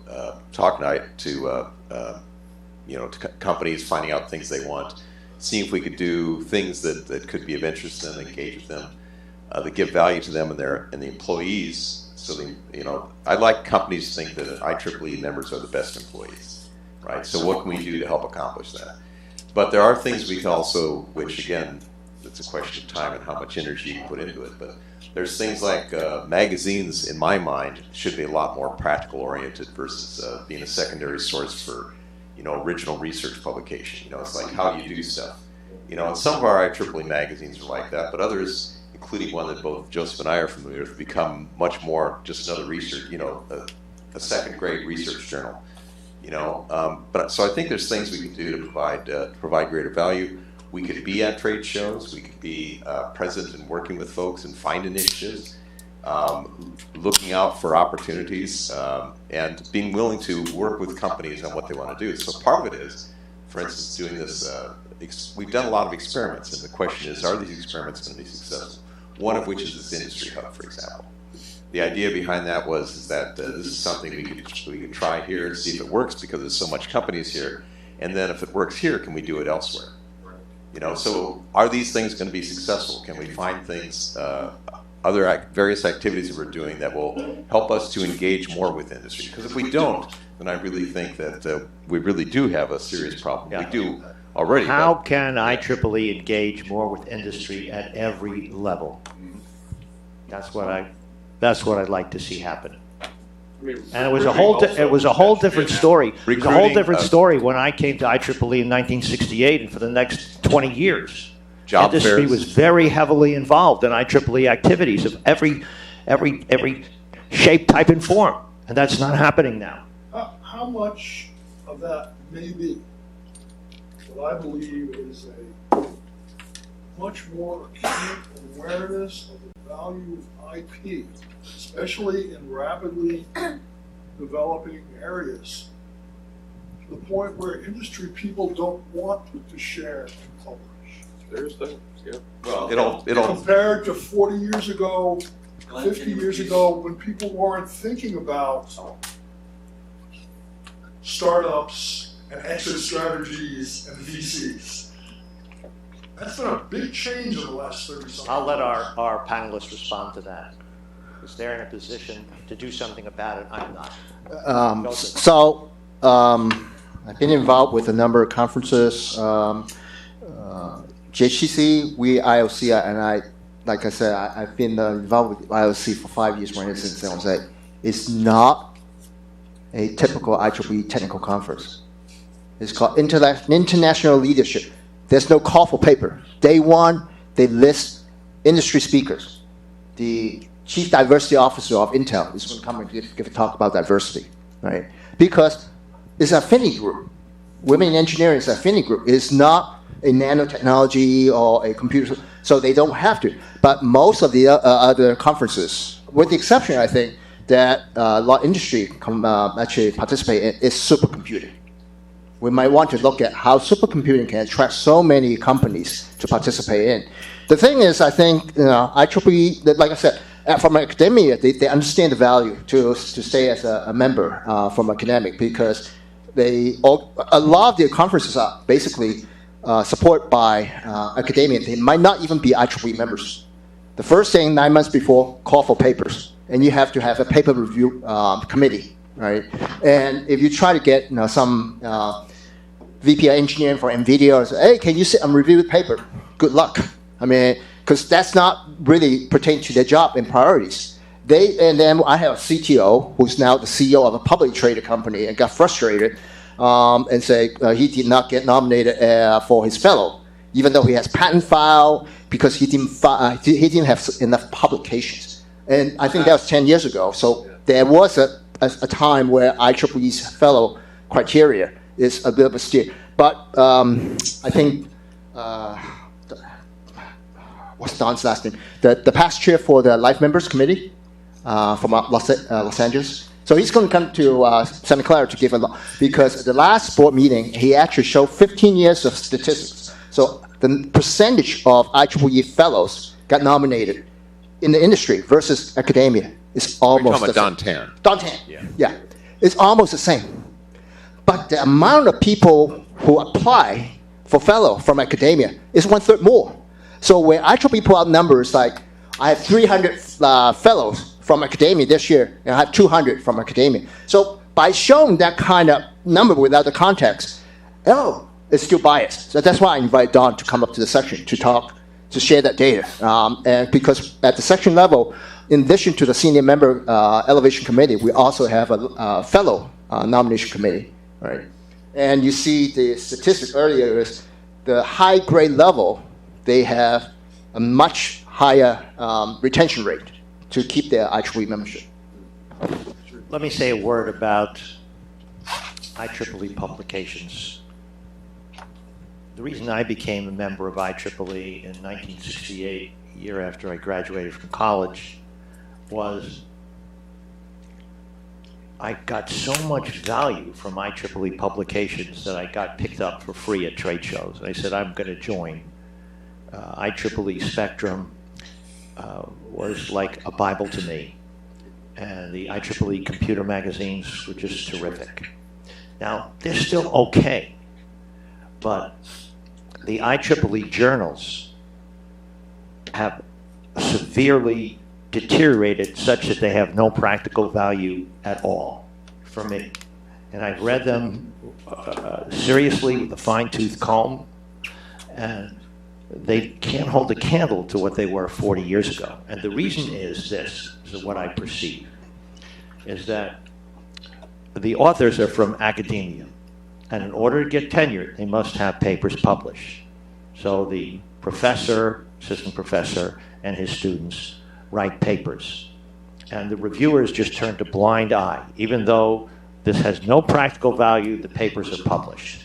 And the industry, as we all know, the R&D has just pretty much disappeared from industry. It's a thing of the past. And so they don't submit papers anymore. What can be done to strengthen IEEE journals, to make them relevant to practicing engineers? Well, there are some Well, let me address something I was going to talk about before though first, and that is with regard to. This is a hot button for you because Okay. when I was employed as a industry researcher, my main source was IEEE journals, not the Spectrum or the glossy monthly magazines, but the actual technical journals. Yeah.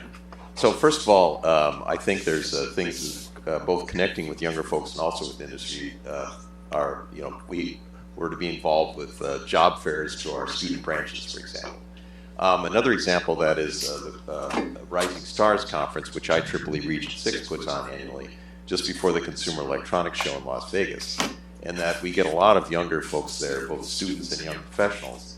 We also get a lot of companies, and the companies are looking to meet people. That's an interesting conference because it's a combination of technical topics, important technical trend topics, but also it is there's also like life skills and career development things they talk about there. And what we found is that actually the retention rate of the people that go, of IEEE retention rate of our members that go to that is much, much higher than it is for regular membership. So there's things we could do, I think, that that can help to engage folks more readily. Now, our publications in general. Two things, conferences and journals. Mm-hmm. And there are some conferences that actually have a pretty good industry connection. You meant MTTS, for example, microwaves. Power Engineering Society, T&D, they're going to have that this year, and apparently that's huge. A lot of industry participation, for example. GLOCOM, yes, Communications Society has some. Let's see, I was at OFC this week, the Optical Fiber Conference, and the Photonics Society and Communications Society involved in that. They had a humongous exhibit area, for example. That's really good to know. Yeah, I want to see IEEE societies involved in these industry conferences. Absolutely, and you brought it up earlier is that we should be at trade shows. For instance, in the local area, we've got a lot of trade shows. We should be all over those like ants, because that's our bailiwick, technology stuff. And but with regard to publications and stuff, it's a harder nut to crack. There's whole parts of how do we get, and in fact, part of it is our traditional publications appropriate for a lot of just engineering, practical engineering content. They used to be. They used to be, I yeah. used to use them all the time for researching for at least 20 years. My Bible, my main source of information was IEEE Journal. For example, transactions on communications. Mm-hmm. Used to be very relevant, practical. Now it's all gobbledygook, castles in the sky. So, but maybe there's other ways in which people are, we have to learn. I think publications are going to change, and maybe the way we do conferences as well. In particular, I think people are going to be using artificial intelligence and other ways of helping them to understand stuff that's out there and making decisions. And that's one of the reasons why I'm saying one of the things we need to do at IEEE is to apply these new tools for IEEE content, which is publications, it's also conference stuff, but we also have databases. We have this thing called Dataport where people can put their whole databases they use. So you can train things on that. There's all kinds of other content. What I'd like to see IEEE, I'd like to see us be a data sponge. That we absorb the world's data in a sense, that we, and I second that. And we start out actually from an interesting point of view because a lot of these, whatever the uniqueness of the topic, a lot of our IEEE content, at least somebody's reviewed it. Unlike a lot of stuff that people are training models on. So I think that, if we do this right, make the right investments, it's one of the things we're looking at, we're trying to work on this year is to create initiatives around that, things like that, is that we can come up with some very interesting products that I think could provide new value to our members, but also provide value to those who are in industry, for example. And the AI I'd like to see really be the one that comes out of this is augmented intelligence. That is, and I see that as a combination of human judgment, human's ability to decide what's important and what's not, combined with the analytical tools, the recognition capabilities, and maybe even some of the generative capabilities that artificial intelligence can give us. I think combined together, and that's one of those things, the things to learn, some of the most important stuff to learn to be relevant in the future is going to be how do you do this? So that's what I'm saying in a sense. I think there's a whole new realm of the way we communicate. That's very encouraging. Yeah. Let's have Joseph say the last word, and then we're going to open it up to audience Q&A. My observation is the technology evolution speed up so fast. I mean, we used to have 2G. I know how many people heard about 2.5G? Yeah. Not too many people, right? Because we thought 3G is going to take longer and came faster. And before we roll out entire 4G, we had 5G. And we're now talking about 6G. So in the basically in the technology world today, we no longer need to look at a research paper that's written 5 years ago, 10 years ago, because a lot of the information is already obsolete. I think that is just the nature of the how things are moving so quickly. So I think IEEE needs to adapt to something new, like the data port, or something that, because we're so used to, this is IEEE conference. Maybe the key is to use artificial intelligence to help write articles and create papers. What do you think of that? As an aid. That is one of the area where to get them done quicker to keep up with the fast pace of technology. It might help. What do you think, Tom? If used right, you might be able What's their ethical concerns? Well, you also worry about hallucinations. Yeah. Well, that's where a lot of the artificial intelligence is used to actually fact check if it's original material, right? So one thing I would like to see is, I think, my observations, like sometimes IEEE just takes a long time to change. And the only thing constant in the tech world is change. Because I've seen so many times, sometimes, like, I'll give you a concrete example. I talked to Glenn the other day. The MGA manual changed in February of this year, right? Finally, they removed the 6 months before of an election, you have to make an announcement. Yes. Well, that worked for the IEEE president because they have staff member to help you organize the whole 6 months so that every step of the way is open, transparent, no electioneering, and that's fair, right? But as the chair of the section, I was reprimanded for not following the 6 months and have to tell the whoever in charge at the time, I don't work for IEEE. I'm a volunteer. Right. What you said in the manual doesn't make sense to me. I don't need to follow because I always announce after the summer when people come back and I say, I have 90 days to finish the election. Please nominate yourself and run through the process, right? But six years. That was 2018 when I first had to deal with that issue. And it took 6 years before the manual got changed. That just shows you it's a labor of love to be an IEEE volunteer. So, but the thing is, if you are resilient and persistent, things can change. So don't give up. Okay, thank you very much. Now we're going to open it up to free-for-all audience Q&A. Who wants to ask the first question?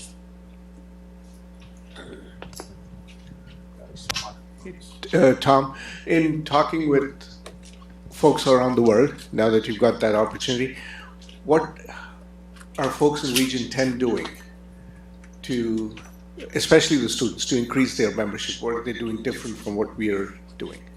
Yeah, well, why do they have more student members? Yeah, student members, and then you get them involved, get them to grow into membership positions and so on, right? I'm working on that. To actually Meaning, become what are they doing full differently? IEEE member, yeah. But what are they doing differently to get them more involved than what we are doing? Yeah, so there's a lot of angles on that. It depends upon the country and the situation, economic and other situations. In some places, the membership fee is more of an issue, than it is in other places, and so that's one factor. One of the things I think we ought to do, we've done studies on this, is like right now they offer like a 50% discount to go from student to full member the first year, and then the next year you pay the full price. If we were to do that like 3 or 5 years and just do that, I think that could help. The other thing I think is allowing a monthly payment option. So if you paid $15 a month, it may not have as big an impact. Besides, you got your credit card, right? It may not be as big an impact as. Doesn't it have to go through the IEEE treasurer to get approved? But Any change in dues payment structure? Well, it's MGA, the Member Geographic Activity does it. But for instance, I'd like to have that as an option. Not saying so it's a fixed price for membership, but you can pay it on a monthly basis. Do something like that, and then I think that'd be a lot easier. People are paying like $15 a month versus paying $200 a month at the end of the year, That's just a good before idea. Christmas. You know. That's a good idea. And one So- more so- question. so- Thank you. So before I'd like to, Yes. so this is a phenomenon that's been going on for a long time. Fundamentally, there's 1.4 billion people in India, 1.4 billion people in China. About 10 years ago, when I looked around for the number of graduate engineering graduate in China, there's 500,000 students, 500,000 students every year. Yeah, the So majority. it's just the statistical thing. And since the especially with women in tech, I think the Me Too movement really helped boost it up. And we went from 60% pay disparity. No, every dollar male person, female gets 60. Now to 80, but still not parity. Yeah. But I think that movement's kind of slowly slowed down. So now what we're seeing is less women actually going to STEM or university into science field. Right, so we need a constant supply because it's pure number game, and also you look at the advancement of some of the like EV technology by this company called NIO in China, replaced the whole battery. Right, Tesla talked about it; they still haven't launched, and because the amount of engineers in China, they can just do more faster. So that's why I'm really want to push for more U.S. membership because we are in the global race, right? So without more engineers, because we only have 330 million people, right? So percentage, we only want 1/4. So we're always going to have the absolute population disadvantage against some of these countries with bigger populations. Thank you, Joseph. Next question. One more, Tom. Again on membership is Make it quick because we have Yes. other people here too. We don't want so one how person can monopolizing we the use the question. staff from IEEE to help us call members who haven't renewed, for example? So, and I'll tell you why. Because Optical Society of America uses their staff to call people who have forgotten to renew and talk to them. You know, I've done this year over year where I've recruited a lot of you to call and talk to members to renew. But if we can use the staff, that'll help a lot more.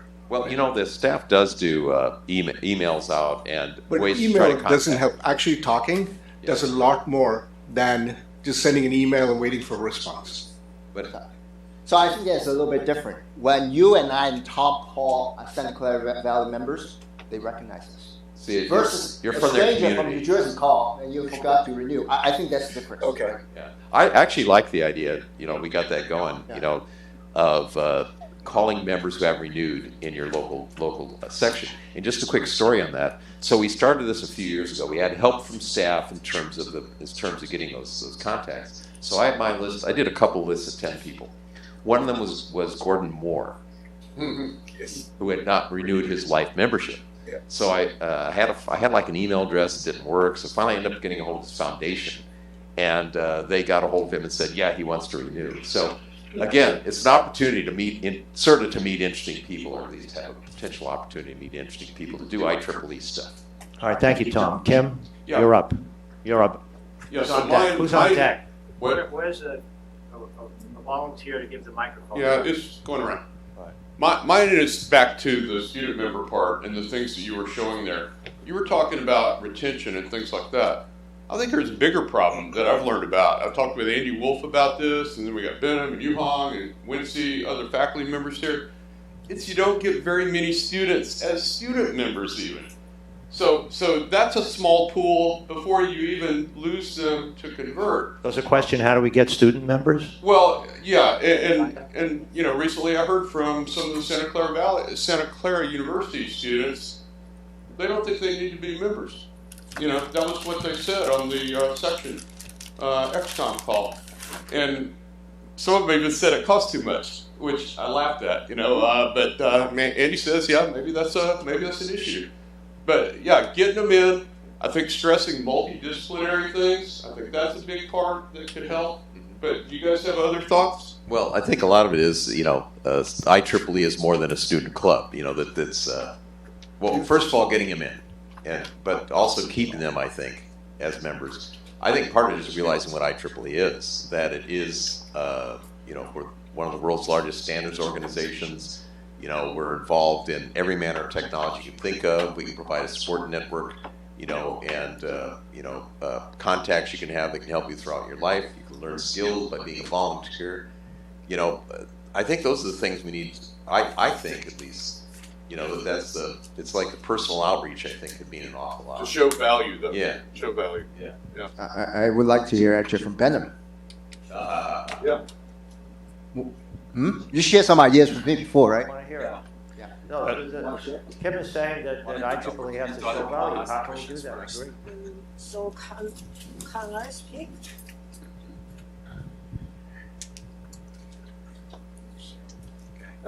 So I think for, especially for students, one of the most important things is the registration fee for conferences. Especially many of these IEEE conferences, the registration fees are pretty high, and by becoming a member, they can easily save like at least $100. So this is one of the main values. The other thing that I also shared with Joseph was that perhaps we can provide some sort of extended subscription to IEEE Explore for students, to be able to access scientific resources, right? In addition to that, a lot of open source initiatives currently are managed by the Linux Foundation. I think if IEEE needs to be more active in that, is everything that we look into, all of the software packages, everything that we do for software development is pretty much everything is managed by the Linux Foundation. Unfortunately, IEEE has been very active with standardization, but now with more and more focus on softwares, on algorithms, on AI, ML, we need to, IEEE needs to be more active, in providing open source software. For example, as we can see, many of these networking, machine learning, AI algorithms, those are either from the Linux Foundation or currently from companies such as Google or Facebook, and they have no affiliation, absolutely no affiliation with IEEE, unfortunately. Whereas if IEEE could actually provide some support, that would be more motivation, for students perhaps to get involved, especially, with activities such as with IEEE, with ACM, both, I want to also get back to the question that Alan asked about the quality of the journals. So for students, again, for attracting more students, so journals, they are kind of losing their values, especially in computer science and engineering, and especially this is because of the long review process. Sometimes it takes at least 6 months or 1 year, which is kind of unacceptable, whereas conferences, much faster, and you just submit, right before the deadline, you hear back from them in a few months. And IEEE, for example, related to communication, there is Infocom, there is Globecom, WCNC, just a few conferences. Whereas IEEE is currently competing with ACM, with Usenix, which are offering very, very high quality, conferences. So that's another thing. I think perhaps the students could be more engaged, in helping IEEE to build I higher agree, quality. and I'd like to see the content of IEEE conferences, particularly Communication Society, increase and be relevant. Okay, who's next? My name is Xiaofeng Zhang. I'm the IEEE Life Senior Member, so 30-some years in IEEE. I really happy IEEE President come to the California and the San Francisco area, and also, happy the Region 6, the new president come here.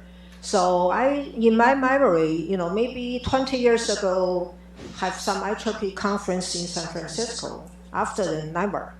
I not see any IEEE conference. This is important location. Why people don't know IEEE? Why don't we have more IEEE conferences in the Bay Area? I need That's to the question. travel to a lot of place. I need to buy airline ticket. I need to go hotel, go IEEE conference. This location, why not have conference? So I think maybe Region 6, you can organize annual conference. don't care which the PES or all the IEEE. We like a face-to-face. So the people, why the students don't join the IEEE? They don't know you. So they need to know the people, they doing something together, they have networking, even not just the academic development, but the networking is good. In this area, I contact a lot of people, young people. Google, no IEEE. Facebook, no IEEE. Only PG&E, you have not much. I used to work in the PG&E, right? So, but they need to go other place to conference. They cannot have anything in San Francisco, even Santa Clara University. Yeah. My question is, can we try something in here? Yeah. And I want to tell you something. I'm in charge today, Mike. Wait, what? Alan. Hold it up. Go ahead. So there are some IEEE conferences that they have in the area here. There's the IEDM. It depends on your field. There's the IEDM, which is like certain systems. ISSCC is another one that's in the area here. And there are some other ones. On the power and engineering, I'm not sure when we've had a power and engineering site conference here. Yeah, I think I forgot the name of the chair lady. She's down in LA. Yeah. So actually, we have the chair for the Power Energy Society. No, she's very. It's okay. She's in LA. Yeah, you know who I'm talking about. Yeah. So Steve Jordan, who unfortunately is not here, he's been the chair for the San Francisco Bay Area PES and IAS. He's very active, but not in the big conferences, but in events. He's also alumni of MIT, so he partners with the MIT alumni and have joint events. So I don't know where you live, because I know people living in San Francisco might not want to come down to South Bay and vice versa, right?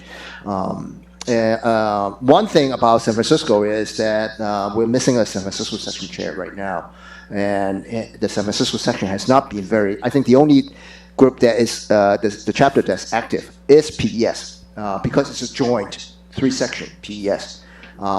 So maybe that's why you don't see a lot of activities. And both Tom and I are local. That's why this event, we don't have to travel. We're just here.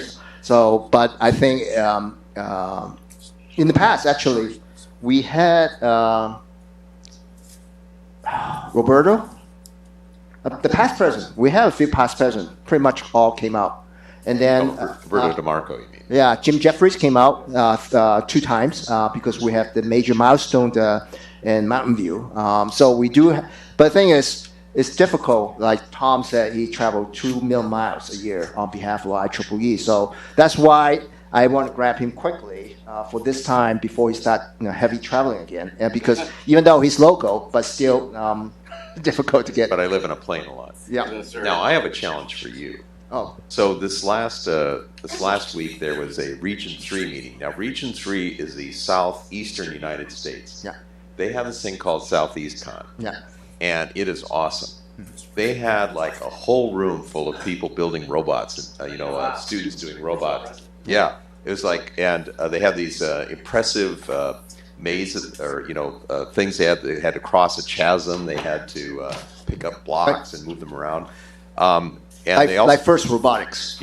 It was kind of like FIRST Robotics. Yeah. But here's my challenge. Could we do something in Region 6 that was as engaging for members and the students in particular? This is kind of addressing what you're saying. That would be able to do that. Could we do something like Southeast Con here? A long time ago, we had WestCon here. We did have WestCon, but WestCon was mainly turned into a trade show, though I'm not sure it started out that way. But that's my challenge. Could we do something that's more engaging and helps bring more of the students in and the members to do exciting and interesting things? Yeah, absolutely. I mean, Wincy, I just showed. Wincy is the Santa Clara section chair. She just came. She's at the corner. So again, we can propose it at the section XCOM next week and see. What. Again, it goes back to resources, right? There's only fixed number of us, a fixed number of hours, so we need new volunteers, and also, especially young volunteers, because they are the one that, because when you work, especially for a company for a long time now, we have our blinders on, right? Where the younger generation, they just like, oh, I've never tried it. Let's do this. Let's do.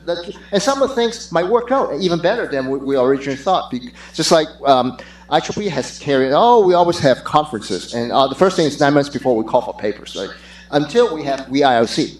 Well, because it's not a typical technology conference, so they find speakers, high-name speakers. So I don't know how many people know Guy Kawasaki, right? So he was a speaker at one of the conferences, right? And talking about ambassador or evangelist. Remember, Guy's job at Apple was to go around, flying around the whole world when he worked for Jobs, is to evangelize Apple. I think it's the best job in the world. You don't have to deliver, you don't have to research, you don't have to build anything. You just have to know how to pitch the benefit of Apple around the world. And we need probably more of those people. Absolutely. Jonathan's been waiting patiently. So, Your turn, John, to ask the question. there was a comment up here earlier that people in industry don't want to share their information, and I think that's actually incorrect. I think they're told that they don't want to share their information by their bosses. They can't get clearance to publish and things like that. With the corporate digital access, a lot of people have been telling me for years that, well, I don't need to be an IEEE member. I have access to all the journals right For their right company, from my is that what desk you're through the thinking? company. Yeah. And so, we're kind of shooting ourselves in the foot for membership in that area. And it brings in a lot of money, but not as much as having those people as members. No, it's probably more. And it's also not in the company's interest for people to be an IEEE, because an IEEE member is a mobile member. It has more job mobility, and companies don't want you to have job mobility anymore. Okay, so you're saying that maybe it's they're seen as too good.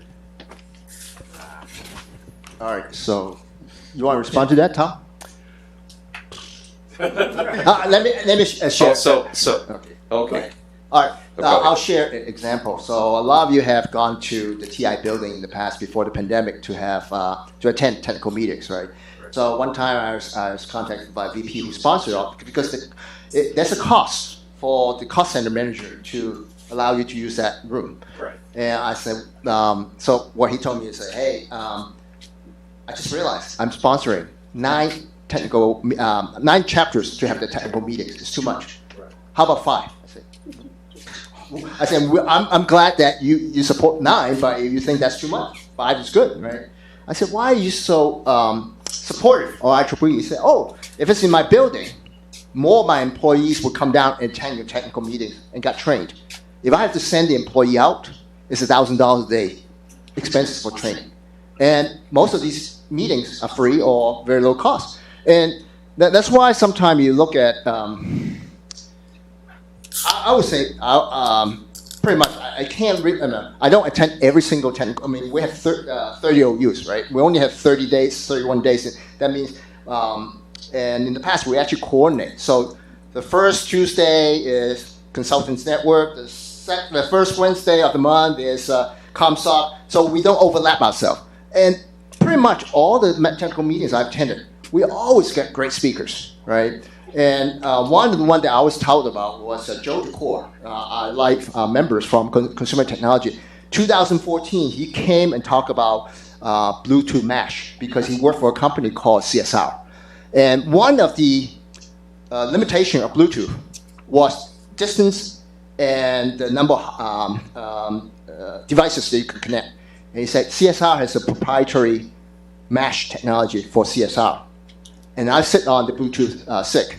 We have already delivered that to the Bluetooth SIG, and that will be incorporated in the next version of Bluetooth. So mesh capability became basically standard, whatever Bluetooth 4.0 or something like that. And that insight that you came to listen to him could benefit your company, right? So that's why I said sometimes it's very difficult to generalize the benefit of IEEE unless you know the context of the person, what they value, right? Well, the biggest benefit is being part of the world's largest professional technical organization in the world, right? And all that could be. And basically, the other part of it is that you will get as much out of it, or you will get more out of it than you put into it. You know, it being volunteer and doing that kind of stuff. Like I say, you know, you can grow this amazing network of people. You can find out interesting stuff. You may get exposed to things you may not get exposed to otherwise, and be more prepared for the future than those who are not part of it. I'll absolutely second that. We have the last question for the evening. Well, so Competition spirits. yeah, I keep hearing you guys trying to sell a 45-year-old vision of IEEE to young people. That, yes, when I was 19, going to read something in a magazine or journal made sense, right? It doesn't anymore. If people want information, even an IEEE conference paper, it's out there on the web somewhere else. They can get it in 2 minutes. By the time our students graduate, they have 800 LinkedIn connections. They have 50 different organizations they can go to learn leadership skills. They live in a completely different world than we do. So my question is, who at IEEE is sitting down with 20-year-olds and 21-year-olds and saying, what do you need? What would motivate you? What are you looking for out of an organization? Excellent question, and that also brings up the topic of social media. That IEEE hasn't been very active in social media. Would you like to address that? Yeah. So Andy, Because you need reviewers. What you take on Google is basically crap. Students are going to find the exact same article that somebody has Xeroxed and put on the web. If you have article, yes. So Andy, you bring up some good stuff, and part of it's why I'm saying, you know, we need to. I think just looking at the way we've done things in the past, you know, our publications, for example, it's a new world, and the way that we're going to get knowledge and information is going to be very different from what it's been in the past. And it's not just the original sources; it's going to be the combination and patterns that are in data that are going to be important going into the future, and that's where the, you know, things like machine intelligence may help us with that. I would welcome any ideas you've got on that, by the way. And we also do, in fact, have a task force that's out of our student activities, young professionals, and member geographic activity, as well as the industry engagement committee, that is working this year to try to find ways in which we can engage with and retain more of our younger members, especially those working in industry. So part of that, hopefully, we have younger people are part of that. Hopefully they can get insights from that. But if you have ideas about how we could do even better on that, I would very much welcome that, because I'd like to see us make, like I say, it's my highest priority. I'd like to see us make some progress. So, did you go to Lisbon for the YP last week? No, I was in, let's see, I was somewhere else. Okay. So, Young Professional is the IEEE connection to the students in a way. So, they had a big event in Lisbon, I think, last week that I saw some posting on LinkedIn. So, one thing about this, next year I expect my travel is going to go up, because you mentioned about Region 3. So, the director-elects do not get you invited until you become the director, right? So, and the second bullet that I share about sharing best practices, I think that's important, because like Kathy, also other people remind me, it's like you're so Santa Clara centric, right? You have to think about other smaller sections in Utah, New Mexico, Arizona. And I try to go to every area meeting where they have representatives to learn about, because I think the where there's a Keith Moore's section. He's from Arizona. Yeah, but he, No. So his section, middle of nowhere, Arizona. yeah, his section only has one chapter, right? So I think I'm, in a way, better prepared in the Region 6 director role, because I've been the chair of the largest section with 30 OUs. So I feel like that, and one thing is also at the region level, there is a position called Young Professional. There's also the representative, and there's also one for we. So that is the position that help the Region 6 to be connected with the younger, the young professional will be the student and the younger members. Again, I encourage more people to volunteer, because just because we appoint one person for that position, what I learned from Mr. Aoki is that as long as the executive committee the chair or the region director can appoint more than one person for the same role because it's a job much easier, take much less time, right? So just don't look at the region position. Oh, it's already filled. Propose. You said the most important thing about volunteering is not I have this position I must fill. Is I go to people. What do you want to do? Oh, that helps the region. That helps the section. I'll nominate you with the support of the section, and that's how the volunteer will feel like, oh, I'm actually contributing. I'm making a difference, right? Don't let the filled position to stop you from volunteering, right? Because we can always add another person to the same position. Yeah, that's a good point. It's a backup also for the first person as well. So one thing about ComSoc, long time ago, maybe 10 years ago under MP, they have 10 program committee members. Wow. I said, do you really need 10? He said, no. The way I recruit the program committee was, if you go get one program committee chair and say, I need you to find a speaker for every month or every 2 months. And everybody said, oh, that's too much work for me. You got 10 people who said, yeah. He said, I just asked 10 people. Can you bring one speaker a month speaker in 1 year? In 1 year's time, you just bring one speaker. So he had 10 people sign up, and then they can schedule, and they got 10 meetings in a year, right? So we have to think out of the box sometime and to be more creative. Yeah, good point. I want to thank everyone for coming, but I want to now acknowledge some of our volunteer officers: Glenn, Kim, my ex-hiking buddy Edmund. You there, Edmund, from Hong Kong?